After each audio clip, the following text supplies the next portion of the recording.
Hi, welcome back to Bread. Bible reading every day, just direction. We're on day 95. Every single day it amazes me that the year seems to be going by so quickly. We're having a year of different dynamics for sure. Okay, but I hope that you're finding joy in your day. And while we're having these days of quarantine, spend time with God. Spend time in the Word, other than just with this. But if it's this, then that's good too. But spend time with God. Spend time in prayer. Spend time just abiding in the Lord and seeing what He wants from you, what He wants you to do, and developing a refreshing in your life, a renewed spirit, a refreshing in your relationship with the Lord and your walk with Him, that you will get to know Him better and better. Spend time getting to know your families. Spend time just rejoicing in this time that God has given you a moment of reset. If we will just quit looking at all of the things that are presented before us that are bad or seemingly bad, and we will start finding the joy in this and start seeing the good in the things that are coming out of this, it will completely change your heart. It will change your life. It will change your perspective, because there's so much better, so much more. As I always say, God has more, God has better. That's a hashtag I use. I used that with my brother when he was going through his heart, all of his heart issues, and we were waiting on him to get a heart transplant. Hashtag God has more, hashtag God has better. And God does have more, and God has so much better. So we're going to continue today in 2 Samuel. I have to tell you something. I told my husband I'd just be known as the yawning Bible reader. I'm fascinated by it. I love it. It's not boring to me, not even in the least at all. Well, there may be a couple chapters and numbers, and but no, I digress. Anyway, but I sit down in this chair. It's dark. No kidding. I haven't yawned at all. I sit down in the chair and boom, I'm going to read the Bible, and it starts. But you know what? I'm just going to have fun with this now, because the enemy wants me to feel defeated and destroyed over this, but I'm not going to, because I'm not going to discontinue reading the Bible with you. It's not going to matter. You guys just laugh along with me that I yawn. Oh, and now we've got some light on the situation. What a difference. I look much better now, don't I? Anyway, there's much joy to be had. Now, as we're going to continue reading in 2 Samuel, and we've been reading about, Absalom, King David's son, actually wants to take over the throne, wants to rule over him, wants to defeat him, wants to kill him. And David has fled from the palace, leaving only his concubines. And David sent Ahithophel, his trusted advisor, to be Absalom's advisor, to make him believe that he would be his trusted advisor. And Ahithophel is actually setting him up. He's actually plotting against him. I know I say it every single day, you guys, but there's so many good plot twists in the Bible. So many good plot twists. It's the best novel you could ever read, but the thing is that every single bit of it is fact. Every single bit of it. There's no fiction in the Bible at all. No, none. No fiction. It's every single bit of it is truth. And that's the awesome thing about it. And you see all of these things. And where do you think that they get the writings for these books for the movies for the television shows for? Where do you think they get these writings for? They get it from the Bible, because there's great plot twists here. And you never think this is going to happen. You watch something on a Lifetime movie or a Hallmark channel, or a great movie, and boy, it's just got so many twists, and you think, wow, that can't happen, or what's going to happen next. You can find that in the Bible. It's awesome. All right, let's continue on. 2 Samuel 17 through 19. Please have your pens, papers, notebooks, whatever you need to have ready to highlight, to underline, to write things in your Bible that have where God speaks to you. And that's the main thing. It's not so much where I speak to you, because God's going to speak to me on something that means much, much, much to me. But God's going to speak to you differently than He speaks to me. And I'm so thankful for that, because that is the testimony that you're going to use. That's the message you're going to use. That's the way that you're going to go out and minister to others, is through the words that God speaks to you, because He's going to put a message on your heart and a message on your life that you can share with somebody else that needs to hear it from you. Okay? So be prepared to do that. I may not stop on something where God's speaking to you. So you underline it, you highlight it, you write it in the fly of your Bible, and you write it on the pages of your notebook that you're carrying right there with you. Chapter 17. Now Ahithophel urged Absalom, let me choose 12,000 men to start out after David tonight. I will catch up with him while he is weary and discouraged. He and his troops will panic and everyone will run away. Then I will kill only the king, and I will bring all the people back to you as a bride returns to her husband. After all, it is only one man's life that you seek. Then you will be at peace with the people. This plan seemed good to Absalom and to all the elders of Israel. But then Absalom said, bring in Hushai, the Archite. Let's see what he thinks about this. When Hushai arrived, Absalom told him what Ahithophel had said. Then he asked, what is your opinion? Should we follow Ahithophel's advice? If not, what do you suggest? Well, Hushai replied to Absalom, this time Ahithophel has made a mistake. You know your father and his men. They are mighty warriors. Right now they are as enraged as a mother bear who has been robbed of her cubs. And remember that your father is an experienced man of war. He won't be spending the night among the troops. He is probably already hidden in some pit or cave, and when he comes out and attacks a few of your men will fall. There will be panic among your troops, and the word will spread that Absalom's men are being slaughtered. Then even the bravest soldiers, though they have the heart of a lion, will be paralyzed with fear. Catch that again. Even the bravest soldiers, though they have the heart of a lion, and with a mighty roar, are now going to be paralyzed with fear. For all Israel knows, listen to this, I love this, okay? David's reputation is wonderful. It is mighty. It is awesome. It is powerful. And it goes before him and it follows him and goes after him. It's everywhere. Everybody knows David's reputation. For all Israel knows what a mighty warrior your father is and how courageous his men are. That's leadership. That's awesome and powerful leadership. Because David's men are just as strong and fearless as he is. That's awesome. This is David's man. Ahithophel is David's man. And Hushai even replies, this time he's made a mistake. Okay, I recommend that you mobilize the entire army of Israel, bringing them as far away as Dan in the north and Beersheba in the south. That way you will have an army as numerous as the sand on the seashore. And I advise that you personally lead the troops. When we find David, will fall on him like dew that falls on the ground. Then neither he nor any of his men will be left alive.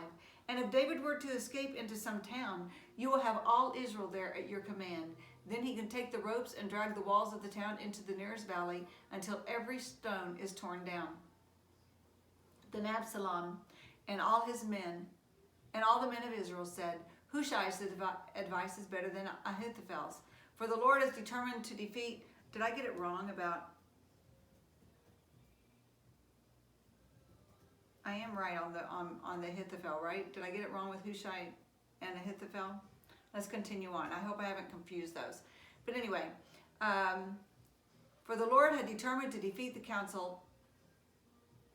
Then Absalom and all the men of Israel said, Hushai's advice is better than Ahithophel's. For the Lord had determined to defeat the counsel of Ahithophel, which really was the better plan, so that he could bring disaster on Absalom. Hushai told Zadok and Abiathar the priests what Ahithophel had said to Absalom and the elders of Israel, and what he himself had advised instead. Quick, he told them, find David and urge him not to stay at the shallows of the Jordan River tonight. He must go across at once into the wilderness beyond. Otherwise, he will die and his entire army with him. Jonathan and Ahimaaz had been staying at En-Rogel so as not to be seen entering and leaving the city. Arrangements had been made for a servant girl to bring them the message they were to take to King David. But a boy spotted them at En-Rogel, and he told Absalom about it. So they quickly escaped to Bahurim, where a man hid them down inside a well in his courtyard. The man's wife put a cloth over the top of the well and scattered grain on it to dry it in the sun, so no one suspected they were there. When Absalom's men arrived, they asked her, have you seen Ahimaaz and Jonathan? The woman replied, they were here, but they crossed over the brook. Absalom's men looked for them without success and returned to Jerusalem. Then the two men crawled out of the well and hurried out to King David. Quick, they told him, cross the Jordan tonight. And they told him how Ahithophel had advised that he be captured and killed. So David and all the people went with him across the Jordan River during the night, and they were all on the other bank before dawn. When Ahithophel realized that his advice had not been followed, he saddled his donkey, went to his hometown, set his affairs in order, and hanged himself. He died there, was buried in the family tomb. I did get it wrong, didn't I? I did twist them around, so sorry. David soon arrived at Mahanaim.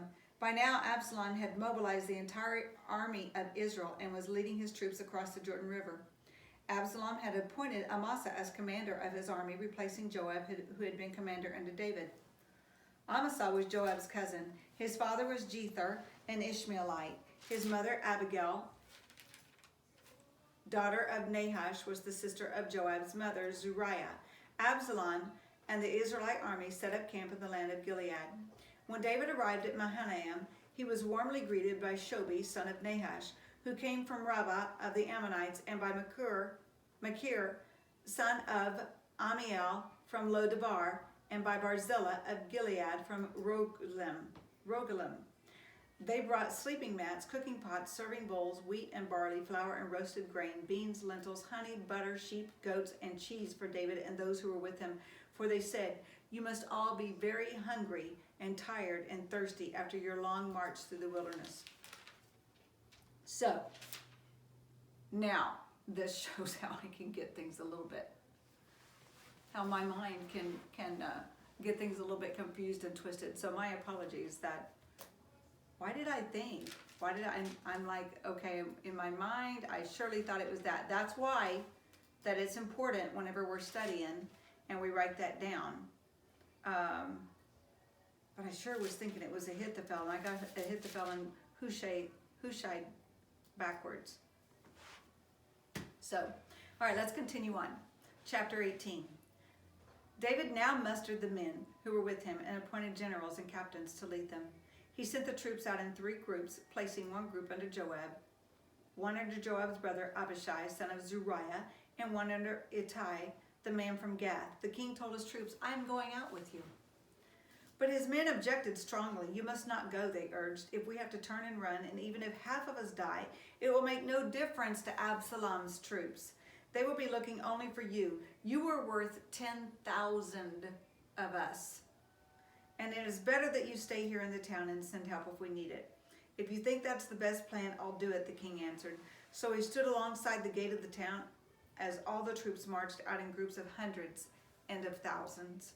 And the king gave this command to Joab, Abishai, and Ittai, "For my sake, deal gently with young Absalom." And all the troops heard the king give this order to his commanders. So the battle began in the forest of Ephraim, and the Israelite troops were beaten back by David's men. There was a great slaughter that day, and 20,000 men laid down their lives. The battle raged all across the countryside, and more men died because of the forest than were killed by the sword. Wow. That's just amazing. During the battle, Absalom happened to come upon some of David's men. He tried to escape on his mule, but as he rode beneath the thick branches of a great tree, his hair got caught in the tree. His mule kept going and left him dangling in the air. One of David's men saw what had happened and told Joab, "I saw Absalom dangling from a great tree." "What?" Joab demanded. "You saw him there and didn't kill him? I would have rewarded you 10 pieces of silver and a hero's belt. I would not kill the king's son for even 1,000 pieces of silver," the man replied to Joab. "We all heard the king say to you and Abishai and Ittai, 'For my sake, please spare young Absalom.' And if I had betrayed the king by killing his son, and the king would certainly find out who did it, you yourself would be the first to abandon me." "Enough of this nonsense," Joab said. Then he took 3 daggers and plunged them into Absalom's heart as he dangled, still alive, in the great tree. 10 of Joab's young armor-bearers then surrounded Absalom and killed him. That is a horrible death. Horrible death. 3 daggers and he still didn't die, and then they took him down from the tree and then he died. Then Joab blew the ram's horn, and his men returned from chasing the army of Israel. They threw Absalom's body into a deep pit in the forest and piled a great heap of stones over it. All Israel fled to their homes. He's already being shown so much disrespect. Did he earn the disrespect? Yes, he did. But he earned the respect for being the king's son. He earned the respect for David asking them to please treat him gently for my sake. And so by them disrespecting him, they're also respecting their king. During his lifetime, Absalom had built a monument to himself in the King's Valley, for he said, I have no son to carry on my name. He named the monument after himself, and it is known as Absalom's monument to this day. Then Zadok's son, Ahimaaz, said, let me run to the king with the good news that the Lord has rescued him from his enemies. And we know that this is not going to be good news for David. No, Joab told him, it wouldn't be good news to the king that his son is dead. You can be my messenger another time, but not today. Then Joab said to a man from Ethiopia, go tell the king what you have seen. The man bowed down and ran off. But Ahimaaz continued to plead with Joab, whatever happens, please let me go too. Why should you go, my son? Joab replied, there will be no reward for your news. Yes, but let me go anyway, he begged. And this is just like a child, right? Just like somebody just determined, just like a kid that's just determined on something. So Joab finally said, all right, go ahead. So Ahimaaz took the less demanding route by way of the plain and ran to Mahanaim ahead of the Ethiopian. While David was sitting between the inner and outer gates of the town, the watchman climbed to the roof of the gateway by the wall. As he looked, he saw a lone man running toward them. He shouted the news down to David, and the king replied, if he is alone, he has news. As the messenger came closer, the watchman saw another man running toward them. He shouted down, here comes another one. The king replied, he also will have news. The first man runs like Ahimaaz, son of Zadok, the watchman said. He's a good man and comes with good news, the king replied.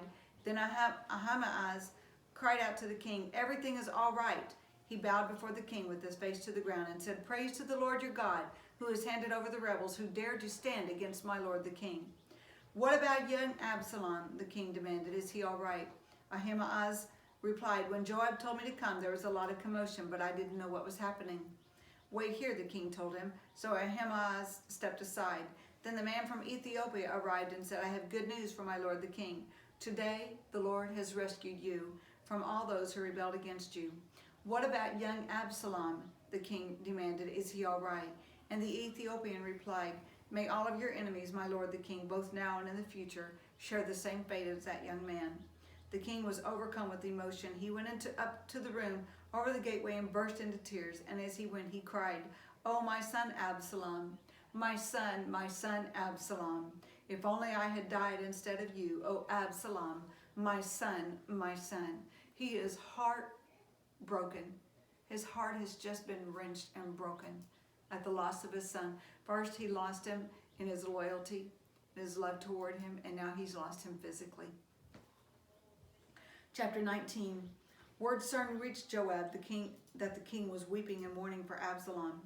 As all the people heard of the king's deep grief for his son, the joy of that day's victory was turned into deep sadness. They crept back into the town that day as though they were ashamed and had deserted in battle. The king covered his face with his hands and kept on crying, oh, my son Absalom, oh, Absalom, my son, my son.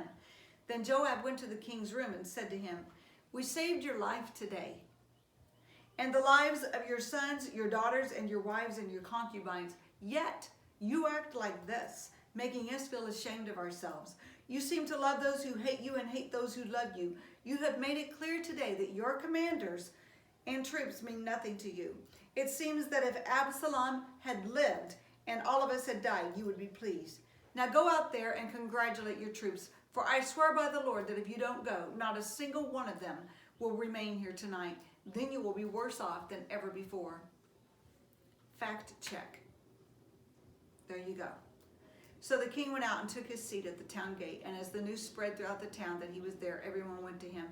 Meanwhile, the Israelites who had supported Absalom fled to their homes. And throughout all the tribes of Israel, there was much discussion and argument going on. The people were saying, the king rescued us from our enemies and saved us from the Philistines, but Absalom chased him out of the country. Now Absalom, whom we anointed to rule over us, is dead. Why not ask David to come back and be our king again? Then King David sent Zadok to Abiathar, the priests, to say to the elders of Judah, Why are you the last ones to welcome back the king into his palace? For I have heard that all Israel is ready. You are my relatives, my own tribe, my own flesh and blood. So why are you the last ones to welcome back the king? And David told them all to tell Amasa, since you are my own flesh and blood, like Joab, may God strike me and even kill me if I did not appoint you as commander of my army in this place. Then Amasa convinced all the men of Judah, and they responded unanimously. They sent word to the king, return to us and bring back all who are with you. So the king started back to Jerusalem, and when he arrived at the Jordan River, the people of Judah came to Gilgal to meet him and escort him across the river. Shemaiah, son of Gera, the man from Bahurim in Benjamin, hurried across with the men of Judah to welcome King David. 1,000 other men from the tribe of Benjamin were with him, including Ziba, the chief servant of the house of Saul, and Ziba's 15 sons and 20 servants. They rushed down to the Jordan to meet the king. They crossed the shallows of the Jordan River to bring the king's household across the river, helping him in every way they could. As the king was about to cross the river, Shemaiah fell down before him. My lord the king, please forgive me. Now remember him. Remember, I told you remember his name because he was the one that's shouting the insults. Forget the terrible thing that your servant did when you left Jerusalem. May the king put it out of his mind. I know how much I sinned. That is why I have come here today, the very first person in all Israel to greet my lord the king. Then Abishai, son of Zeruiah, said, Shemaiah should die, for he cursed the Lord's anointed king. Who asked your opinion, you sons of Zeruiah? David exclaimed. Why have you become my adversary today? This is not a day for execution, but for celebration. Today I am once again the king of Israel. Then turning to Shemaiah, David vowed, your life will be spared. See, Shemaiah was wishy-washy. And yet. But David respected him because he was crying out, to David and saying things that, honoring another king, staying loyal to Saul because he felt that David had taken the throne from him, So he's still being wishy-washy. One moment he likes it. It's whoever seems to be in charge that we all know that person. We all know that person, right? Don't be that person. Now Mephibosheth, Saul's grandson, came down from Jerusalem to meet the king. He had not cared for his feet, trimmed his beard, or washed his clothes since the day the king left Jerusalem. Why didn't you come with me, Mephibosheth? The king asked him. Mephibosheth replied, my lord the king, my servant Ziba deceived me. I told him, saddle my donkey so I can go with the king. For as you know, I am crippled. Ziba has slandered me by saying that I refuse to come. But I know that my lord the king is like an angel of God, so do what you think is best. All my relatives and I could expect only death from you, my lord, but instead you have honored me by allowing me to eat at your own table. What more can I ask? You've said enough, David replied. I've decided that you and Ziba will divide your land equally between you. Give him all of it, Mephibosheth said. I am content just to have you safely back, my lord the king. Barzillai of Gilead had come down from Rogelim to escort the king across the Jordan. He was very old, about 80, and very wealthy. He was the one who had provided food for the king during the stay in Mahanaim. Come across with me and live in Jerusalem, the king said to Barzillai, and I will take care of you there. No, he replied, I'm far too old to go with the king to Jerusalem. I am 80 years old today, and I can no longer enjoy anything. Food and wine are no longer tasty, and I cannot hear the singers as they sing. I would only be a burden to my lord the king. Just to go across the Jordan River with the king is all the honor I need. Then let me return again to die in my own town where my father and mother are buried. But here is your servant, my son Kimham. Let him go with my lord the king and receive whatever you want to give him. Good, the king agreed. Kimham will go with me, and I will help him in any way you would like. And I will do for you anything you want.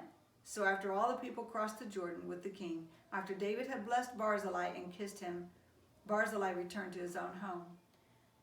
The king then crossed over to Gilgal, taking Kimham with him. All the troops of Judah and half the troops of Israel escorted the king on his way.